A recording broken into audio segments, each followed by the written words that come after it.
La bête du Gévaudan a terrorisé la France entière. Au XVIIIe siècle, dans les montagnes du Gévaudan, une créature mystérieuse s'attaque à la population. Les bêtes de l'époque, des loups enragés, deviennent rapidement des légendes. Les villageois vivent dans la peur, les rumeurs vont bon train. Certains parlent d'une bête immense, d'une énergie presque humaine. Quand la première victime apparaît, la panique s'installe. La cour de Louis XV est alertée. Des chasseurs célèbres, des soldats et des curés se lancent à la recherche de la créature, mais la bête continue de frapper, meurtrière et insaisissable.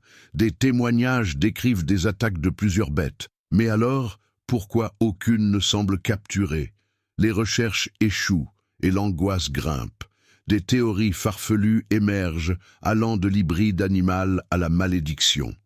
Un tournant majeur se produit lorsqu'un chasseur, Jean Chastel, prétend avoir abattu la créature. Son histoire fait le tour des campagnes.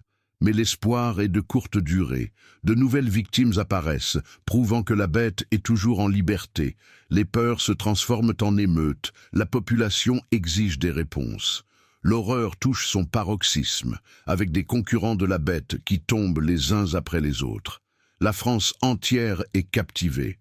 Finalement, la bête est abattue, mais aucun corps ne correspond à la description. Le mystère demeure. Une bête humaine, une légende vivante. La bête du Gévaudan n'est plus qu'une histoire, mais elle a laissé une empreinte indélébile dans l'histoire française.